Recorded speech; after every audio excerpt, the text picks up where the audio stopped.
Bismillahirrahmanirrahim. Assalamualaikum warahmatullahi wabarakatuh. Innal hamdalillah nahmaduhu wa nasta'inuhu wa nastaghfiruh wa na'udzu billahi min shururi anfusina wa min sayyiati a'malina. May yahdihillahu fala mudilla lahu wa may yudlil fala hadiyalah. Wa asyhadu an la ilaha illallah wahdahu la syarikalah wa asyhadu anna Muhammadan 'abduhu wa rasuluh. Ya ayyuhalladzina amanu taqullaha haqqa tuqatih wa la tamutunna illa wa antum muslimun, amma ba'd, fa inna asdaqal hadithi kitabullah wa khairal hadi hadi Muhammadin sallallahu alaihi wasallam wa syarrul umuri muhdatsatuha wa kullu muhdatsatin bid'ah wa kullu bid'atin dhalalah wa kullu dhalalatin finnar. Allahumma anfa'na bima 'allamtana wa 'allimna ma yanfa'una wa zidna ilma. Rabbi shrah li sadri wa yassir li amri wahlul 'uqdatam min lisani yafqahu qawli. Ikhwan sekalian, para jamaah, bapak-bapak, ibu-ibu, dan rekan-rekan sekalian, rahimanillah wa iyyakum.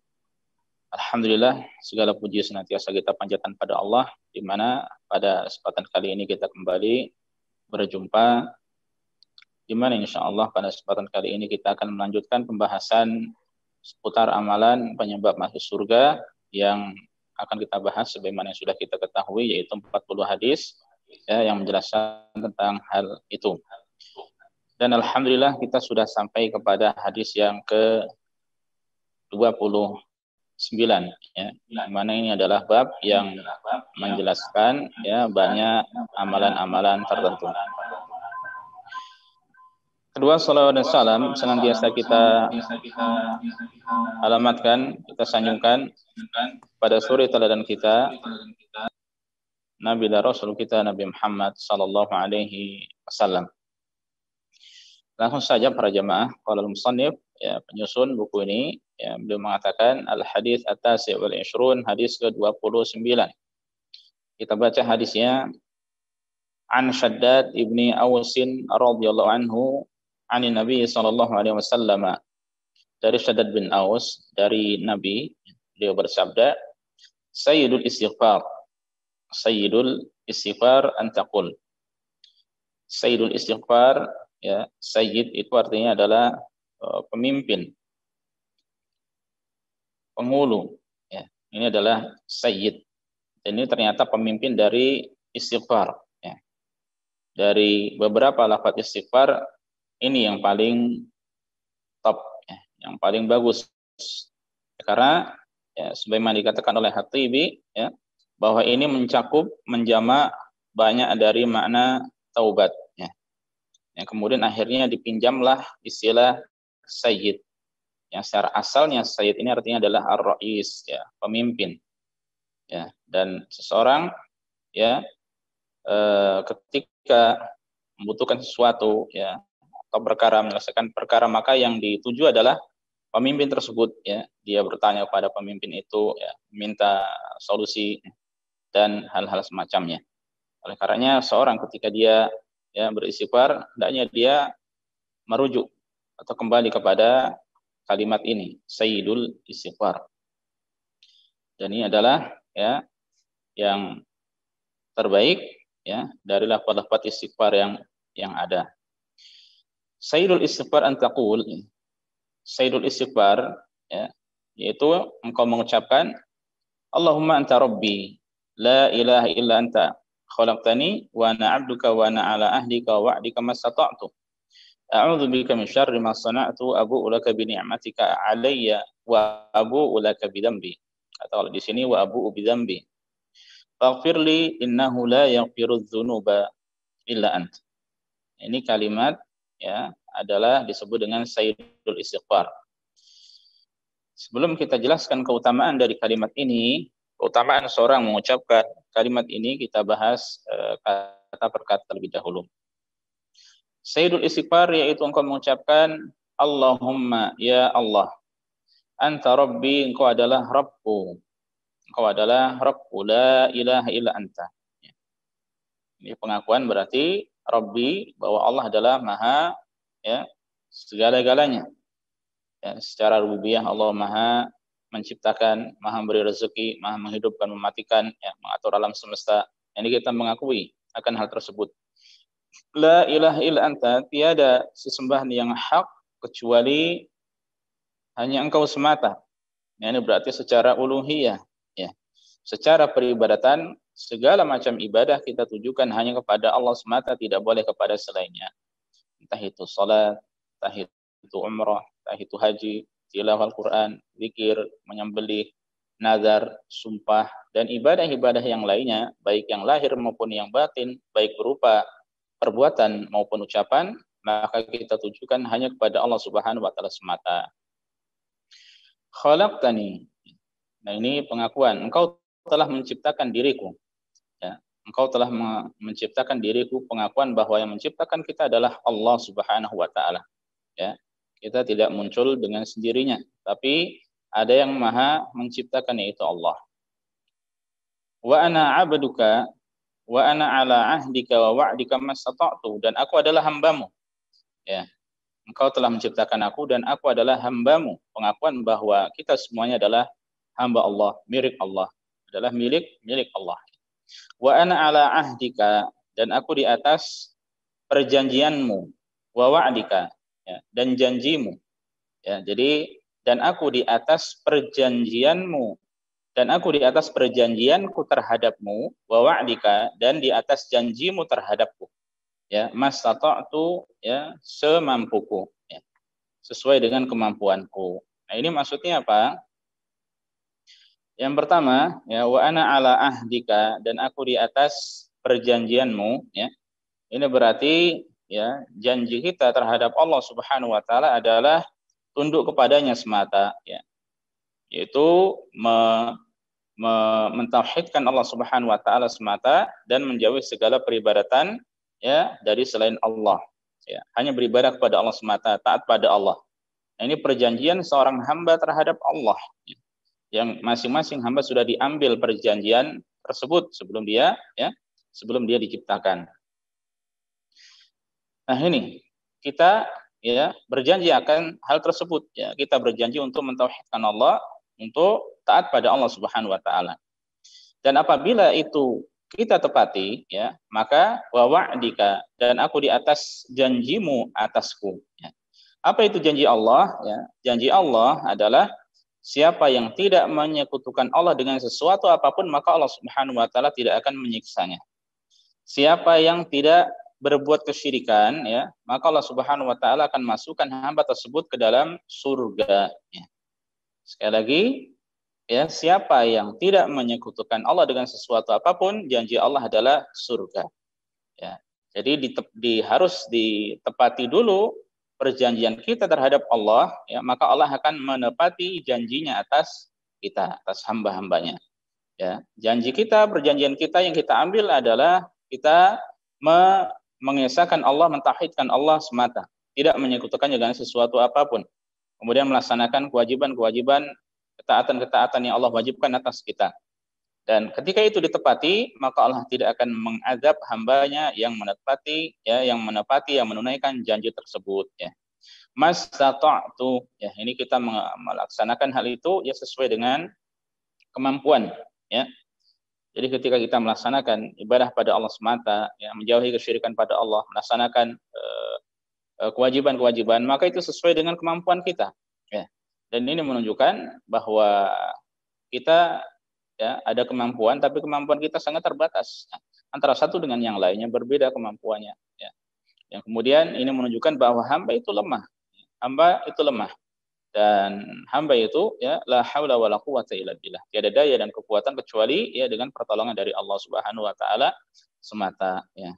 Tapi meskipun lemah yang sangat disayangkan, ya, begitu banyak sifat-sifat, ya, yang tidak buruk yang terkadang ada pada hamba, ya, di antaranya dicongkak, ya, congkak, takabur, jumawa, sombong, atau hal-hal yang semacamnya.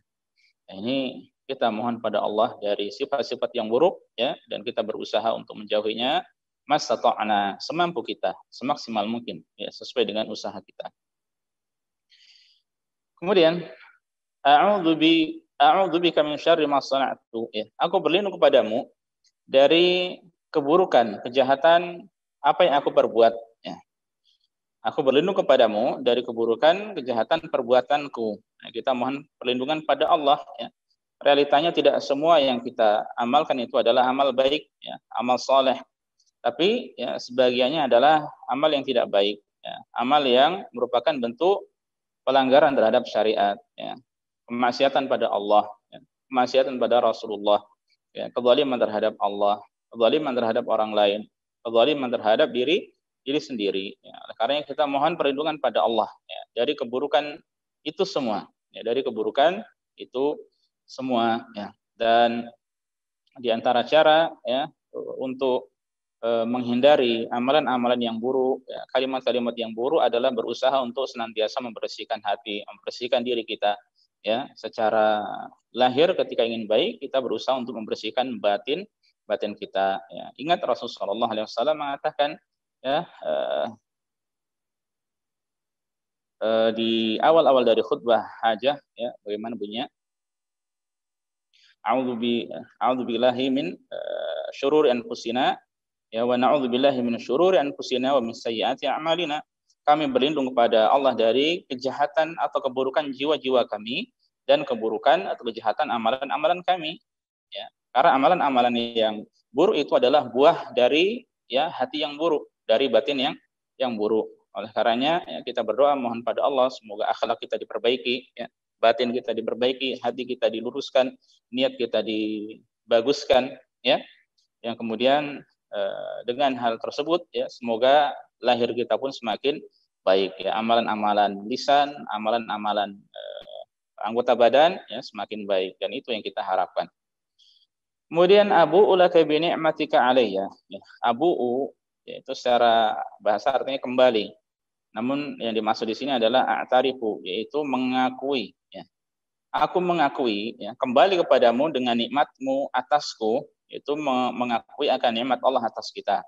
Ya, nikmat Allah Subhanahu wa taala yang begitu melimpah yang Allah berikan pada kita, ya, yang kita tidak sanggup menyempurnakan, menunaikan syukur, ya, dengan sebaik-baik mungkin, itu adalah sesuatu yang berat, ya. Oleh karenanya kita berusaha, ya. Ingat kembali kepada mastata'tu, ya, semaksimal mungkin, ya. Kita berusaha untuk mensyukuri nikmat Allah yang begitu banyak, ya.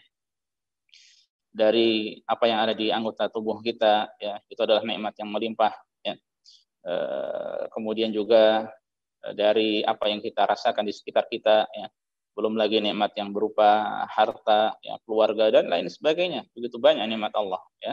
Wa in ta'uddu nikmatallahi la tuhsuha, sekiranya kalian menghitung-hitung nikmat Allah, niscaya, ya, kalian tidak akan mampu menghitungnya, ya. Kita tidak akan sanggup menghitungnya karena begitu melimpah nikmat Allah Subhanahu wa taala. Hanya saja wa qalilum min ibadiyas syakur, yang begitu sedikit dari hamba Allah itu yang benar-benar bersyukur. Kita mohon pada Allah semoga termasuk dari hamba yang sedikit tersebut, ya. Allahumma amin. Kemudian jadi ini pengakuan bahwa, ya, nikmat itu datang dari Allah semata. Wa abu'u bidzambi, ya. Dalam sebuah riwayat wa abu'u laka bidzambi, ya. Wa abu'u bidzambi, dan aku kembali kepadamu, ya, dengan dosa-dosaku. Maksudnya aku mengakui, ya, dosa-dosaku. Dan perlu disampaikan bahwa pengakuan terhadap dosa ini adalah bidayatul khair, ya. Adalah permulaan dari kebaikan, ya. Seseorang ketika dia mengakui dosanya, maka dia akan bertobat pada Allah, ya. Kalau dia merasa tidak pernah salah, ya, atau dia merasa selalu benar, ya, maka ini adalah keburukan, congkak, sombong, angkuh, ya, takabur, ya, kiber ada pada dirinya, ya. Sementara hamba itu banyak dosanya. Kullu bani Adam khata', ya. Setiap bani Adam, manusia itu banyak kesalahannya. Ya, wa khairul khata'in at-tawwabun. Dan sebaik-baik orang yang banyak salahnya adalah yang banyak bertobat kepada Allah Subhanahu wa taala, banyak kembali kepadanya, ya. Dan sekali lagi ini adalah tanda kebaikan ketika kita mengakui dosa-dosa kita. Nah, dari sini para jamaah sekalian rahimani Allah wa iyyakum, kalau kita memahami arti kalimat-kalimat dari kalimat zikir atau doa yang kita baca, ya, rutin setiap hari atau ba'da salat atau pada waktu-waktu tertentu, ya, maka kita akan merasakan keindahan di balik itu, ya. Jadi tidak hanya kita ucapkan kalimat begitu saja, ya, namun kita resapi ternyata maknanya demikian, dan itu menuntut adanya amalan, ya, menuntut adanya aksi, tidak sekedar pengakuan, tapi kita ya berusaha untuk memperbaikinya, ya, berusaha untuk memperbaikinya. Dan setelah kita mengucapkan wa abu'u bidzambi atau wa abu'u laka bidzambi, dan aku mengakui dosa-dosaku atau dosaku, faghfirli, maka ampunilah aku. Ya, ini permohonan pada Allah. Ya Allah, berilah pengampunan pada diriku, ampunilah dosa-dosaku, kesalahan-kesalahanku, amalan-amalan burukku. Ya. Innahu la yaghfiru dzunuba illa ant. Dalam sebuah riwayat fa innahu, ya, dengan tambahan fa, ya. Innahu la yaghfiru dzunuba illa anta, sungguhnya ya tidak ada yang dapat mengampuni dosa kecuali engkau semata, hanya Allah Subhanahu wa taala. Tidak bisa pengampunan dosa itu dibeli dari orang, ya, dibeli dari ustadz, dibeli dari syekh, tidak bisa. Ya. Surga neraka tidak bisa dibeli. Ya. Namun ketika seorang mengharapkan, ya, maka membelinya dengan cara beramal soleh. Ya, dengan itu, amalan itu dia bisa mendapatkan yaitu rahmat dari Allah Subhanahu wa taala. Ya. Dengan rahmat itu Allah akan masukkan ke dalam surganya. Ya. Ini kita harus mengakui, ya, bahwa tidak ada yang bisa mengampuni dosa kecuali hanya Allah semata. Sehingga kita pun bertobat, ya, mohon ampun hanya kepada Allah Subhanahu wa taala. Nah, ini penjelasan singkat dari Sayyidul Istighfar. Lalu seperti apa keutamaannya? Qala, Rasulullah sallallahu alaihi wasallam melanjutkan, wa man qalaha minan nahari, dan siapa yang mengucapkannya di siang hari, ya, dijadikan zikir pagi, dimulai dari ba'da subuh, ya, seorang setelah salat subuh, kemudian dia baca zikir ba'da salat, ya, kemudian baca zikir pagi, ya, kemudian dia baca zikir ini, ya, Sayyidul Istighfar ini, muqinan biha, ya, dia membacanya dengan penuh keyakinan, ya. Dan ini merupakan isyarat, ya, bahwa ketika dia mengucapkannya itu ya harus ikhlas, ya. Dia mengucapkannya harus tulus hatinya, ya, dan dia meyakini akan pahalanya, ya, keutamaannya ini.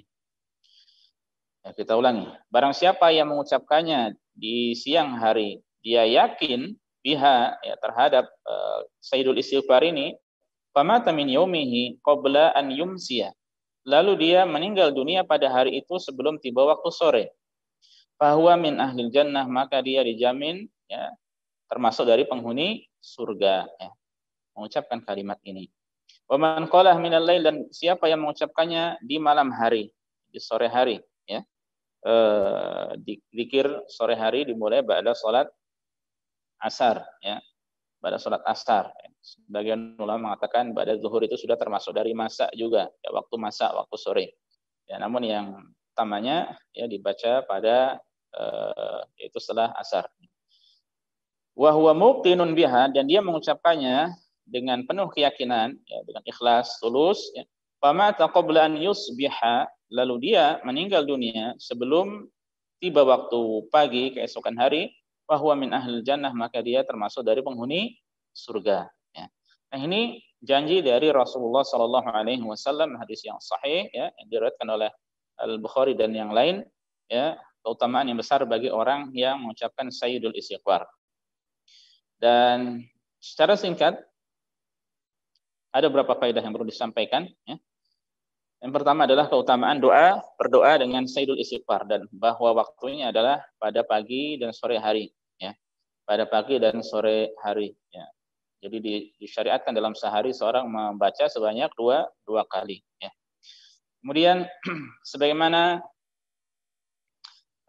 hadis ini juga menjelaskan pada kita keutamaan memuji Allah Subhanahu wa taala sebelum dia memohon, ya. Pertama, ya, dia memuji Allah. Kemudian kedua, tadi tolong turunkan sedikit Abu Sofa. Coba perhatikan, ya. Ini pertama berisi pujian pada Allah. Kemudian yang kedua, pengakuan akan dosa. Kemudian yang ketiga baru permohonan. Ditutup dengan pujian pada Allah Subhanahu wa taala lagi, ya. Oleh karena sebagian ulama mengatakan bahwa pujian pada Allah itu di awal doa dan di akhir doa, ya. Coba kita perhatikan, Allahumma anta rabbi, ya Allah, Kau adalah Rabbku. Ini pujian pada Allah. La ilaha illa anta, ini adalah pujian pada Allah. Khalaqtani wa ana abduka. Kau telah menciptakan aku, ini pujian sekaligus ya pengakuan terhadap Allah ya. Pengakuan ya. Wa ana abduka, aku adalah hambamu ya, yang lemah, ya, yang dhaif. Tidak bisa apa-apa kecuali dengan izin Allah. Wa ana ala ahdika wa wa'dika masata'tu. Ya, ini menunjukkan kelemahan hamba juga ya, bahwa dia ya akan bisa melaksanakan perjanjian yang Allah wajibkan atasnya ya, yang kemudian Allah akan membalas dengan janji Allah untuknya ya, ini masata'tu, semampu diriku ya. Ini menunjukkan kelemahannya ya. Kemudian a'udzubika min syarri ma sana'tu, ini permohonan ya, ini berisi doa, tapi di satu sisi juga menunjukkan kelemahan seorang hamba ya. Aku berlindung kepadamu dari kejahatan keburukan apa yang aku perbuat ya, dari kejahatan keburukan perbuatanku. Kemudian Abu ulaka bin ni'matika alayya, aku mengakui nikmatmu atasku, ini berarti pengakuan ya. Kemudian wa abu ubidzambi ya, dan aku mengakui dosa-dosaku, ini pun merupakan pengakuan bahwa hamba itu adalah lemah ya. Kemudian sebelum akhir ditutup dengan permohonan juga, faghfirli ya, maka ampunilah aku ya. Ini permohonan pada Allah. Diawali dengan pujian, kemudian ada permohonan. Dan ditutup dengan pujian. Innahu la yaghfiru dzunuba illa anta, sungguhnya tiada yang dapat mengampuni dosa kecuali Engkau. Ini pujian pada Allah Subhanahu wa taala. Nah, oleh karenanya uslub ataupun tata cara bagaimana Rasulullah sallallahu alaihi wasallam berdoa ya indah sekali ya. Ini sudah luar biasa, dan ini disebut sebagai Sayyidul Istighfar, tuan dari atau pemimpin atau penghulu dari lafaz istighfar ya, kalimat istighfar yang hendaknya seorang hamba ya senantiasa melaziminya.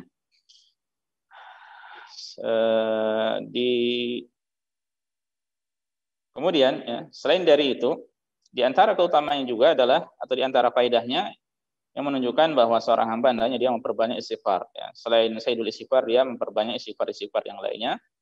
Kemudian juga seorang hamba hendaknya dia mengakui akan dosa-dosanya, dan pengakuan terhadap dosa itu adalah sekali lagi ya bidayatul khair ya, adalah permulaan dari kebaikan ya. Dan yang terakhir ya, ini menunjukkan lemahnya hamba, bahwa hamba tidak bisa melakukan apa saja, entah itu amalan duniawi atau amalan ukhrawi yang berupa ibadah, melainkan ya dengan taufik, dengan izin, dengan pertolongan dari Allah Subhanahu wa taala ya. Nah, ini hadis yang ke-29. Kita ambil satu lagi insyaallah ya. Hadis ke-30. Al-hadits 30, hadis ke-30, an Sahal bin Sa'din an Rasulullah sallallahu alaihi wasallam qol, dari Sahal bin Sa'ad As-Sa'idi. Dari Rasulullah ya, beliau bersabda. Ini hadis yang agung ya. Man yatman li ma baina lahyaihi wa ma baina rijlaihi atman lahul jannah. Man yatman li, siapa yang menjamin untukku. Menjamin di sini ya, kita tahu arti yatman ya. Kalau dalam bahasa kita doman, istilahnya doman itu garansi ya. Siapa yang bisa menjamin, dan maksud menjamin di sini dia adalah menunaikan ya. Menunaikan apa? Yaitu menunaikan apa yang akan disampaikan selanjutnya. Siapa yang menjamin bagiku ma baina lahyaihi, siapa yang bisa menjamin bagiku apa yang ada di antara kedua rahang, kanan kiri, ada dua rahang. Apa itu? Siapa yang menjamin bagiku bisa menjaga lisannya, menjaga mulutnya. Wa ma baina rijlaihi, dan apa yang ada di antara kedua kakinya.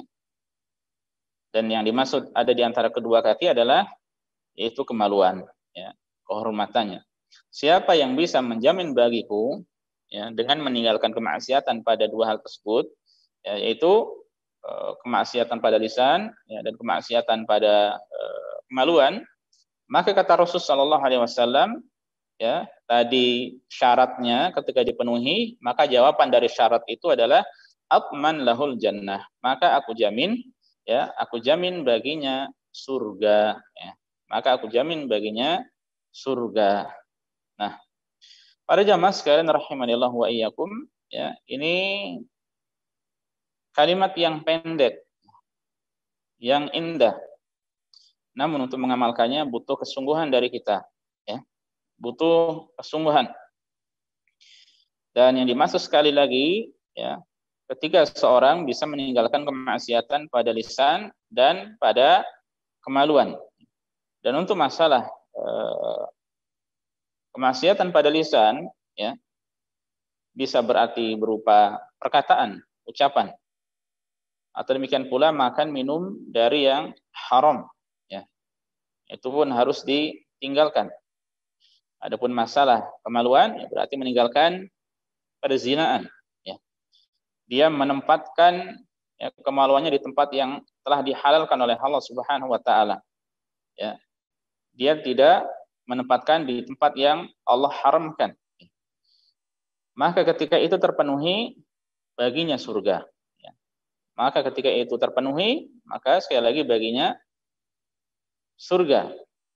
Dan hadis ini, ya, menunjukkan bahwa, ya, menunjukkan akan keutamaan menjaga lisan dan menjaga kemaluan.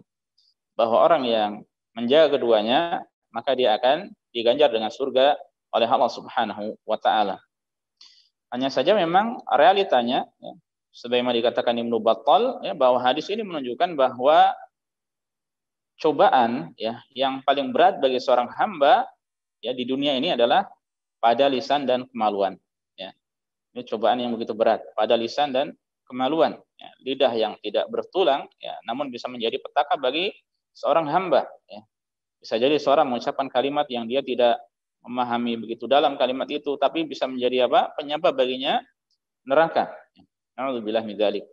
Ya, dan sudah kita sampaikan pada saat itu, ya, seperti seorang ketika berdusta, ya, dan dusta itu ternyata apa?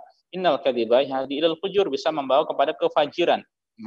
Wa innal fujura yahdi ilan nar, dan kefajiran, perbuatan yang buruk, ya, lawan dari bir, ya, itu bisa menunjukkan kepada neraka Allah Subhanahu wa taala, ya.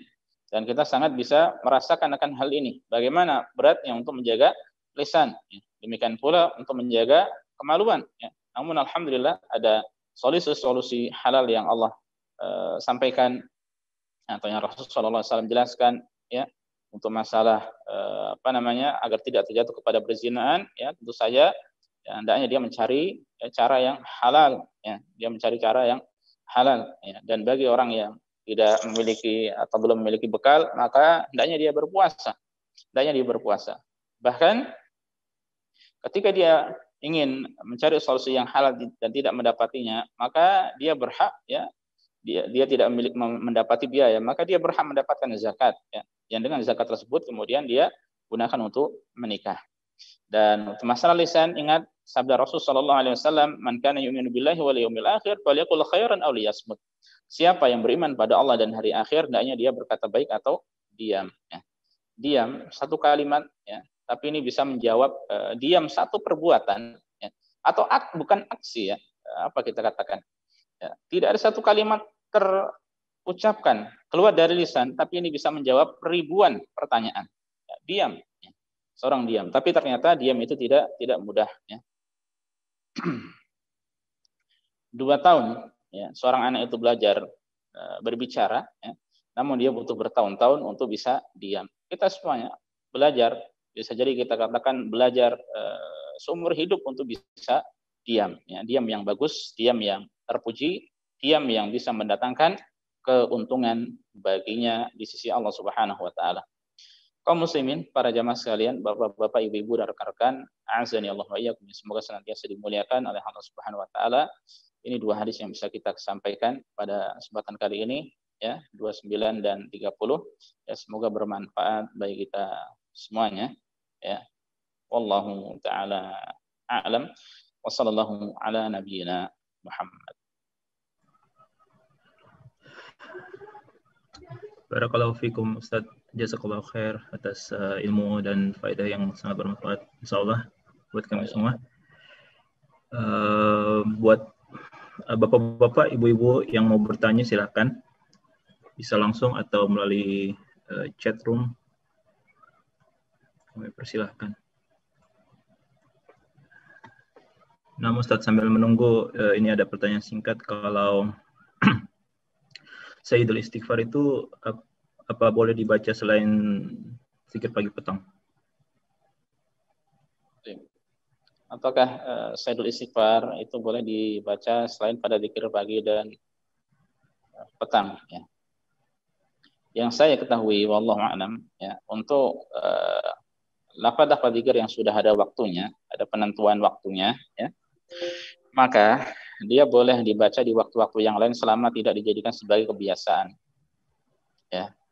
Sekali lagi, boleh dibaca selama tidak dijadikan sebagai kebiasaan.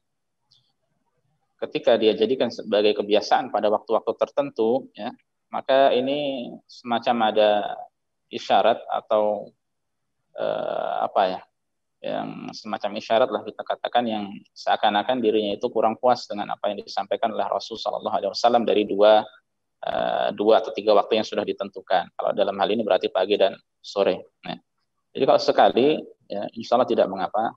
Yang ada pun ketika dirutinkan itu yang bermasalah, ya. Allahu a'lam. Baik, Ustaz. Ini pertanyaan dari Pak Radian. Barakallahu fiik, Ustaz. Apa boleh Sayyidul Istighfar dibaca cepat tanpa meresapi artinya? Misalnya karena terburu-buru baru teringat menjelang maghrib. Wa fiikum barakallah. Seseorang membaca zikir pagi, ya, atau khususnya yang ditanyakan zikir petang, zikir sore, ya. Ketika memang ada alasan tertentu, insya Allah tidak mengapa dia membacanya itu pada maghrib, ya. Mungkin waktunya sudah mepet, ya. Atau mungkin mendekati adzan atau pas adzan dia baca saja tidak mengapa. Dan zikir apa saja ketika dia dibaca tanpa dia resapi, ya, maka itu adalah kebaikan. Ya.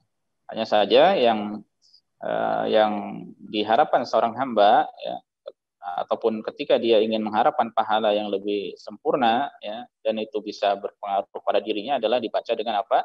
Perlahan-perlahan, ya, dibaca dengan khusyuk, ya, biar resapi. Terkadang, ya, mungkin kita merasakan, saya tadi memulai zikir, ya, tiba-tiba kalau sudah selesai, tadi baru zikir kalau sudah selesai, ini berarti kurang khusyuk, ya. Dan terkadang saya merasakan seperti itu. Bahkan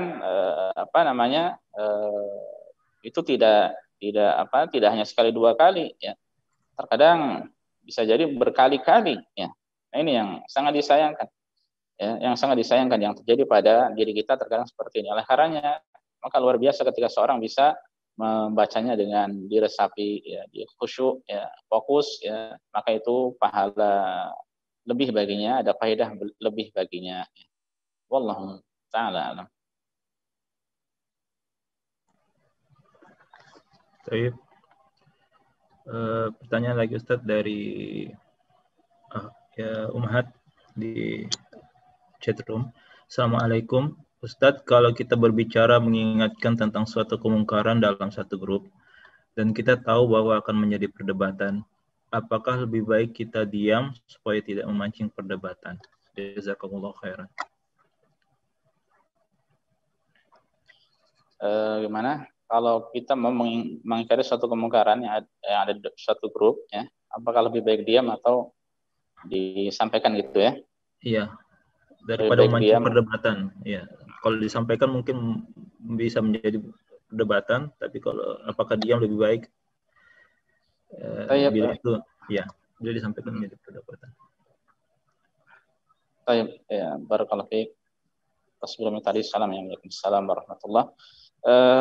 Maka itu memang penting bagi kita sebelum kita masuk ke banyak grup, ya, untuk benar-benar memperhatikan grup mana yang akan kita ikuti, ya. Tidak semua grup kemudian kita ikuti, habis waktu kita di situ, ya.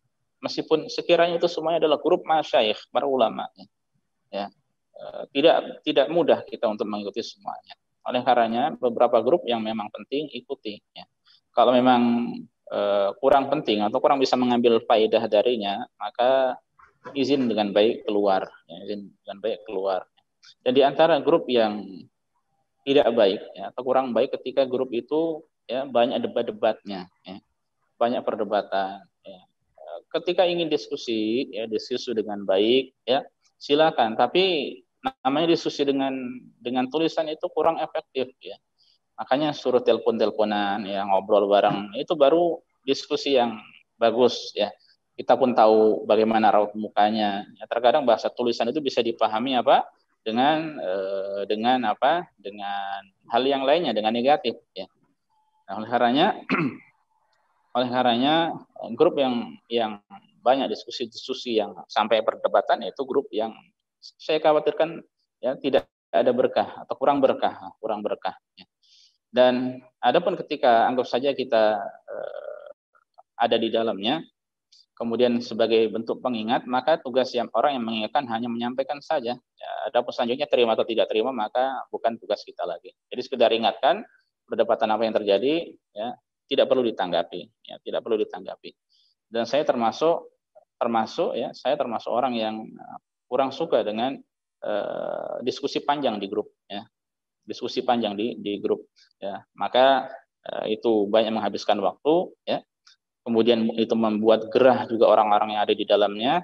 Kecuali kalau diskusi yang bagus, yang menarik, dan masing-masing memiliki ilmu, ya, yang ilmiah, itu berbeda. Ya, itu berbeda. Tapi kalau sama-sama mencomot dari sana, dari sini, ya dari kopas saja, ya apa modalnya, lalu apa faedahnya? Ya, terkadang ada hal-hal yang memang masing-masing memiliki ustadz, bisa jadi masing-masing memiliki syekh, ya. Yang terjadi adalah malah dikhawatirkan kalimat-kalimat yang tidak baik. Ya, kalau seperti itu malah itu menjadi diskusi bukan diskusi yang ilmiah, malah menjadi debat kusir yang tidak diperbolehkan, yang dibenci oleh Rasulullah SAW. Dan orang yang ingin mendapatkan surga, ya rumah di tengah surga, ya kalau tidak salah adalah man tarakal mira, ya wa in kana muhiqqa, dia meninggalkan debat, ya debat kusir, ya debat perdebatan, ya meskipun dia di atas kebenaran, meskipun dia benar, ya. Wallahu taala. Ada lagi? Ya Ustadz, ini ada beberapa pertanyaan yang berhubungan dengan waktu zikir pagi petang. Saya gabungkan aja Ustadz. Jadi ini ada pertanyaan tentang apakah membaca zikir pagi atau petang di awal waktunya memiliki keutamaan dibandingkan apabila ditunda atau diakhirkan. Dan apakah waktu zikir pagi petang itu ada batas waktunya Ustadz? Ya, seperti itu Ustadz. Baik. Tentu menyegerakan amalan itu lebih baik daripada mengakhirkan, ya. Oleh karena nanti ada pembahasan selanjutnya, hadis ke-31 itu ada permasalahan sholat tepat waktu, yaitu di waktu yang dianjurkan untuk mengerjakannya. Itu tentu ada keutamaannya. Bahkan keutamaannya adalah ya bisa menyebabkan ya, seorang masuk surga. Jadi tentu berbeda, dan menunda-nunda amalan itu adalah hal yang kurang baik atau bahkan tidak baik, ya. Ini bisa menjadi dia lupa untuk mengamalkannya karena selanjutnya bisa jadi ada sesuatu yang lain, atau mungkin ditelepon teman. Banyaklah kalau kita mau merinci, ya banyak sebab-sebab yang bisa memalingkan dari melakukan amalan tersebut. Kemudian yang kedua, untuk masalah apa tadi, waktu terbaik, waktu, ya waktunya, ya, untuk batas waktunya ada, ya batas waktunya ada. Untuk zikir pagi, ya, dan ini tidak lepas dari khilaf juga dari ulama, untuk zikir pagi yaitu ba'da sholat subuh hingga terbit matahari. Ketika dia setelah terbit matahari belum membaca, maka baca saja, ya. Adapun sore, ya ba'da asar sampai tenggelam matahari. Ketika matahari sudah tenggelam, maka dia baca saja, ya meskipun ada yang mensyaratkan ketika dia boleh membacanya ketika dia kebiasaan membacanya, yang pertama, dan yang kedua ketika dia karena suatu kesibukan, ya karena suatu kesibukan, ya, bukan kelalaian dari dirinya, ya maka dia boleh membacanya. Namun terlepas dari dua syarat yang disampaikan oleh sebagian ulama, ya saran saya baca saja. Semoga Allah memberikan ampunan dan menerima amal kita ketika kita memang lalai, ya. Wallahu a'lam. Ini mungkin pertanyaan terakhir Ustaz, ya. Ya, silakan. Masih berkaitan dengan zikir pagi petang. Ini ada dua pertanyaan saya gabungkan jadi satu. Apakah boleh berzikir sambil beraktivitas seperti mengemudi atau menyetir? Dan apakah boleh berhenti karena ada keperluan lalu kita lanjutkan lagi berikutnya tanpa mengulang dari awal? Jawabannya boleh. Sudah selesai. Boleh. Dan memang masalah zikir ini bagus juga. Ya, suatu saat semoga dimudahkan untuk membahas kembali ya. Semoga suatu saat kita dimudahkan membahas hadis per hadis masalah zikir pagi dan petang. Insya Allah. Semoga Allah mudahkan. Ya, wallahu taala alam. Ini para jamaah yang bisa disampaikan pada kesempatan kali ini. Ya, dan saya sampaikan syukran jazakumullah khair wa barakallahu fikum jami'a kepada antum semuanya ya, tanpa terkecuali yang telah hadir ya, yang bersama-sama mengambil ilmu ya. Semoga Allah Subhanahu wa taala berikan ilmu yang bermanfaat pada kita, yang berbuah amal soleh, dan semoga Allah senantiasa memberkahi amal, memberkahi waktu, usia, umur kita, yang memberkahi ilmu kita, memberkahi keluarga kita, memberkahi harta kita semuanya. Allahumma amin. Ya, terakhir ya, subhanakallah bihamdika asyhadu an la ilaha illa anta astaghfiruka wa atubu ilaika. Assalamualaikum warahmatullahi wabarakatuh.